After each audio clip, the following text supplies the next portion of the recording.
अगर आपको कोई धोखा देता है तो उस इंसान को सजा देना क्या गलत है, या ये मान लेना चाहिए कि एक दिन उसे इसकी सजा मिलेगी? लेकिन उसे सजा मिलनी ही चाहिए।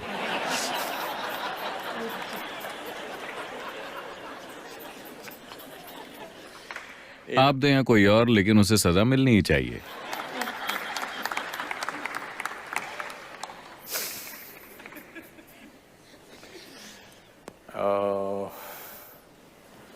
आमतौर पर आप लोगों को किस तरह की सजा देती हैं?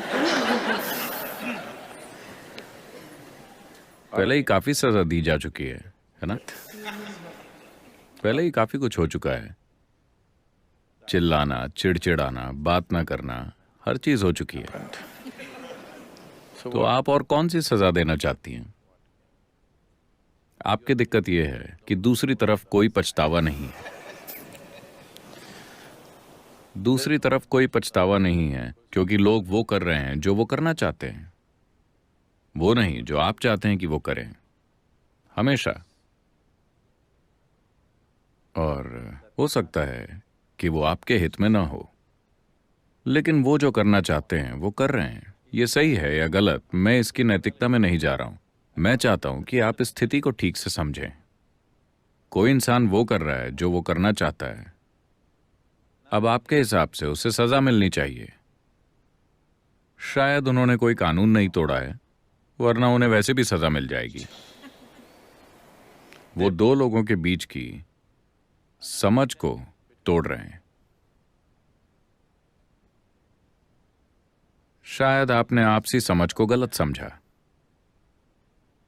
आप मानती थीं कि ये समझ बिल्कुल स्थायी है। ऐसा नहीं है। मानवता के इतिहास में कहीं भी, या आज या भविष्य में, इंसानी रिश्ते कभी भी स्थायी नहीं रहेंगे। हालांकि हर इंसान जो थोड़ा सा रोमांटिक बनता है, मान लेता है कि ये रिश्ता हमेशा के लिए एक सा रहने वाला है। ऐसी कोई चीज नहीं होती। रिश्ते में बदलाव होता रहता है हमेशा। आपको इसे हर दिन निभाना होता है। एक दिन अगर आपने इसे ठीक से नहीं चलाया तो ये कहीं और जा सकता है। आया ना? नहीं, कृपया इसे वैसे ही देखिए जैसा ये है। आपको इसे ठीक से चलाना होगा। नहीं, मैं अपनी पूरी कोशिश कर रही हूं। जाहिर है कि दूसरे को लगता है कि आपकी पूरी कोशिश उनके लिए काफी नहीं है। मैं चाहता हूं कि आप इसके साथ समझौता करें। ये इस बारे में नहीं है। मैं ये नहीं कह रहा कि वो जो कर रहे हैं वो सही है या गलत। ये मेरे कहने की चीज नहीं है। मैं बस इतना कह रहा हूं कि लोग सदियों से ऐसे ही पेश आते रहे हैं और अब भी हैं। मैं कह रहा हूं कि सबसे पहले आपको यह समझना होगा कि रिश्ते कभी भी एक से नहीं होते। कुछ चीजें बदलती रहेंगी। आपको करतब करते रहना होगा।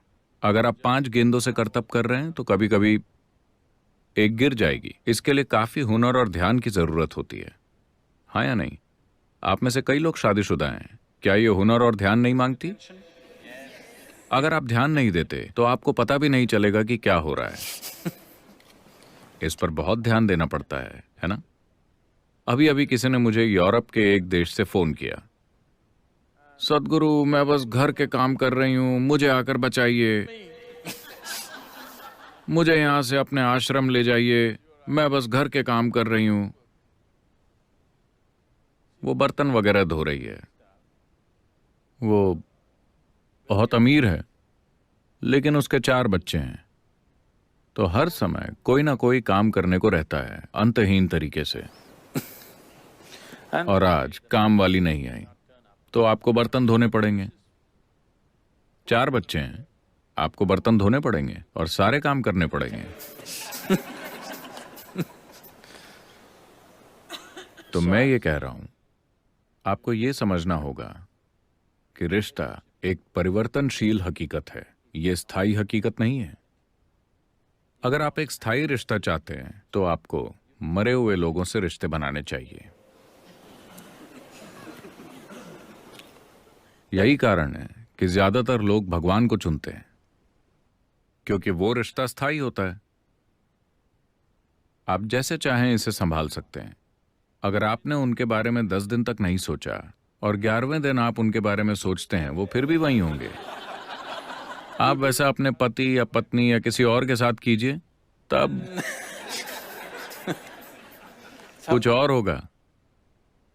आप कहीं चले गए, व्यस्त हो गए, भगवान को 3 साल तक भूल गए, आप फिर से सोच सकते हैं, तब भी वहीं होंगे। तो अगर आप स्थायी रिश्ता चाहते हैं तो आपको इंसानों को नहीं चुनना चाहिए। इंसानी रिश्ते परिवर्तनशील हैं, इस पर बहुत ध्यान देना पड़ता है। तो इसीलिए कुछ लोग अपने जीवन में यह तय करते हैं कि ऐसी चीजों को संभालने के लिए उनके पास समय और शक्ति नहीं है, तो वो दूसरा रास्ता अपनाते हैं जहां ऐसा कोई बंधन नहीं होता। वो अपनी आंखें बंद कर लेते हैं और अपने में मग्न रहते हैं। वो ये परवाह नहीं करते कि उनके आसपास कौन है या क्या है। तो आप ऐसा नहीं कर सकते। तो मेरे ख्याल से सबसे अच्छा होगा, किसी को सजा देने की कोशिश में आप सिर्फ खुद को ही सजा देंगे। वो जो चाहते हैं वो कर रहे हैं। बेहतर ये होगा कि आप ये देखिए कि आप अपने जीवन से वाकई क्या चाहती हैं। आपको उनके साथ प्रतिक्रिया करने और उनके जैसी बेवकूफी भरी चीजें करने की जरूरत नहीं है। आपको बस बैठकर इस पर गौर करना होगा। जब आपके भ्रम टूट जाते हैं, अभी आपके भ्रम टूट गए, ये बहुत अच्छी बात है। अगर आपके भ्रम टूट गए हैं तो इसका मतलब है कि जीवन आपको हकीकत के करीब ला रहा है ना? तो ये आपके लिए एक मौका है बैठकर ये देखने का कि मेरे जीवन की प्रकृति क्या है। देखिए, जीवन का ये अंश जीवन का एक संपूर्ण अंश है कि नहीं? क्या ये आधा जीवन है? आप आधा जीवन है या पूरा जीवन? पूरा जीवन। तो फिर ये इतना अधूरा क्यों महसूस करता है कि इसे एक दूसरे इंसान की जरूरत होती है इस जीवन को भरने के लिए? ऐसा क्यों है? इस पर गौर करने का यही मौका है ना? अगर ये पूरा जीवन है तो ये अपने आप में संपूर्ण है, लेकिन अभी आपने इसे इस तरह से बना दिया है कि ये उसके और उसके और उसके बिना नहीं रह सकता। तो कहीं ना कहीं ये एक अधूरा जीवन है, या कम से कम इसको अपनी प्रकृति की पूर्णता का एहसास नहीं हुआ है ना? This is a complete piece of life, packed with creator and creation together. Very great combination. ये जीवन का एक संपूर्ण अंश है जो सृष्टा और सृष्टि दोनों से भरा हुआ है। एक अद्भुत जोड़ी। जब जीवन आपके दरवाजे पर इस तरह दस्तक दे रहा है, ये अपने भीतर गहराई से देखने का समय है, न कि किसी दूसरे के साथ प्रतिक्रिया करने और उन्हें सबक सिखाने का। किसी दूसरे को सजा देने से आपका जीवन रूपांतरित नहीं होने वाला। ये आपके जीवन को किसी भी तरह से सुंदर नहीं बनाने वाला। आपको 2 दिनों के लिए एक घटिया संतोष मिलेगा, उसके बाद आप उसके लिए भी अपराध बोध महसूस करेंगी। हाँ, शुरुआत में जब ये भावना तीव्र होती है आपको संतोष मिलता है, लेकिन बाद में जब आप पीछे मुड़कर देखती हैं आपको खुद पर शर्म आएगी। तो उस रास्ते पर मत जाइए। ये एक मौका है, कोई आपके लिए एक आध्यात्मिक आयाम खोल रहा है। वाकई कोई आपको यह एहसास दिला रहा है कि ये सब चीजें कितनी नाजुक हैं। वो आपको धोखा दे सकते हैं, वो भाग सकते हैं, वो तलाक दे सकते हैं, या वो मर सकते हैं, है ना? अगर वो मर जाते हैं तब आप ये नहीं सोचेंगे कि उसने मुझे धोखा दिया। क्या आप सोचेंगी? नहीं। लेकिन चाहे जो हो, आपको वंचित किया गया है ना? महत्वपूर्ण बात यह है कि आप किसी चीज से वंचित हो गई हैं। उसने ये कैसे किया, सवाल ये नहीं है। चाहे मौत से या तलाक से या धोखे से, या आप इसे जो भी कहें, पर मूल रूप से आप वंचित हो गईं। आपको सिर्फ इसलिए वंचित किया जा सकता है क्योंकि आप ये विश्वास करने के भ्रम में हैं कि ये एक अधूरा जीवन है और इसे कहीं से दूसरे आधे हिस्से की जरूरत है। नहीं, ये एक संपूर्ण जीवन है। अगर आप एक संपूर्ण जीवन के रूप में विकसित हुए हैं तो आप देखेंगे कि रिश्ते बिल्कुल अलग प्रकृति के होंगे। तब ये साथ आने और साझा करने जैसा ज्यादा होगा, न कि निचोड़ने जैसा। इसे रूपांतरित होना होगा। अगर रिश्ते को रूपांतरित होना है तो आपको रूपांतरित होना होगा। ये एक जबरदस्त मौका है जो किसी ने आपको दिया है। ये कहना बंद कीजिए कि किसी ने मुझे धोखा दिया है। बस ये कहिए कि मुझे कोई भ्रम की अवस्था से परम सत्य की ओर धकेल रहा है। हमें उस व्यक्ति को धन्यवाद देना चाहिए।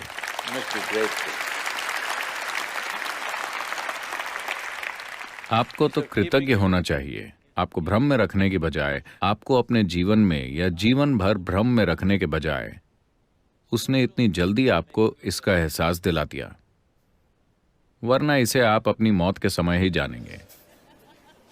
हाँ, जब आप मरने वाली होंगी, मुझे डर लग रहा है, तुम मेरे साथ क्यों नहीं आते, वो कहेंगे नहीं। तो आखिरी पल में जानने से बेहतर है इसे अभी जान लेना।